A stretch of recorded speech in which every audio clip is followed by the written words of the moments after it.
Nous retrouvons à présent dans le grand journal Simone Rodan-Benzaken, la directrice Europe de l'American Jewish Committee. Bonjour Simone. Bonjour Steve. Et merci de nous rejoindre. Simone, vous vouliez nous parler aujourd'hui de ce qu'il s'est passé il y a quelques jours, en début de semaine, lundi, à Megiddo, dans le nord d'Israël. Oui, effectivement, c'est la raison d'ailleurs pour laquelle le Premier ministre israélien a écourté son voyage en Allemagne. Les autorités israéliennes ont dévoilé mercredi les détails concernant l'attentat mené lundi au carrefour de Megiddo, au nord d'Israël. Donc, l'explosion au bord de la route a fait un blessé grave et provoqué une panne de courant dans la région. L'attaque est l'œuvre d'un terroriste armé qui serait probablement arrivé à Megiddo en voiture depuis le Liban et aurait donc roulé pendant près d'une heure et demie à l'intérieur du territoire israélien. Le terroriste, qui portait une ceinture d'explosifs, a finalement été intercepté sur la route 899 près du Moshav Ya'ara, à seulement quelques kilomètres du Liban, avant d'être abattu par les forces de sécurité israéliennes, ont révélé mercredi l'armée et le Shin Bet dans un communiqué commun. 4 jours plus tard, Simone, sait-on qui est derrière ces attaques ?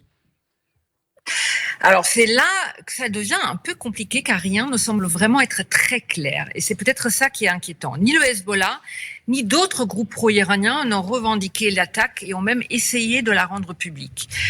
Mais personne ne peut franchir la frontière entre le Liban et Israël sans que le Hezbollah en soit informé, nous le savons. Le Hezbollah a des postes d'observation tout le long de la frontière et personne n'entre ni ne sort sans qu'il en soit informé.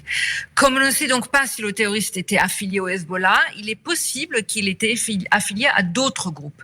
L'Iran soutient bien sûr le Hezbollah, mais aussi le Hamas et le djihad islamique. Alors on ne sait pas vraiment pour le moment qui est derrière cette opération.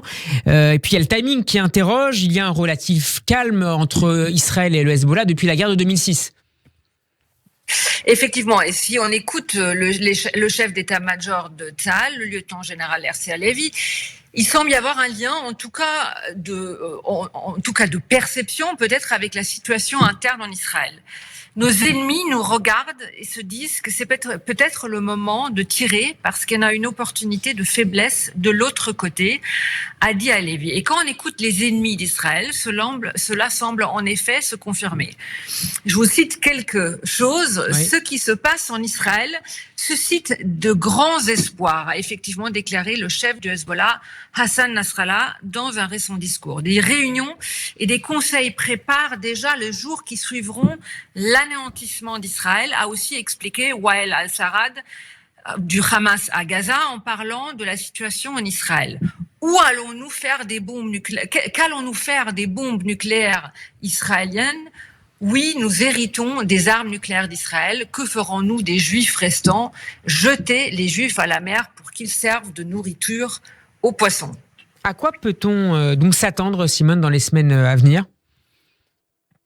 Alors, bien qu'il soit encore trop tôt pour juger, sur la base de cet incident, si les ennemis d'Israël prévoient une escalade, le mois du Ramadan, qui est généralement une période propice pour la violence, approche.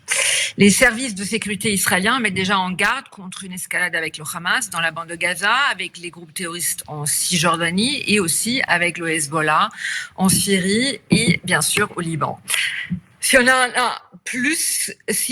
en a plus qu'on peut considérer comme des provocations de la part de ministres d'extrême droite comme Ben Gvir, démolissant des maisons à Jérusalem Est ou essayant de se rendre à nouveau sur le mont du Temple, on pourrait effectivement s'attendre au pire. Pour résumer, les menaces sécuritaires contre Israël sont multiples et diffuses, mais celles qui se posent aujourd'hui à l'intérieur sont tout aussi problématiques. Avec les législations sur la réforme de la justice, le danger de voir l'unité de la nation s'effriter au moment même où le pays a besoin de rester uni face à ses voisins hostiles est une perspective les plus inquiétantes. Comme j'ai déjà appelé de mes vœux la semaine dernière, j'espère donc qu'un compromis soit trouvé à la fois pour la sécurité extérieure et intérieure de l'État d'Israël. Et on l'espère avec vous. Merci beaucoup Simone Rodan-Benzaken d'avoir été avec nous. Je rappelle que vous êtes la directrice Europe de l'American Jewish Committee. Shabbat Shalom et à la semaine prochaine.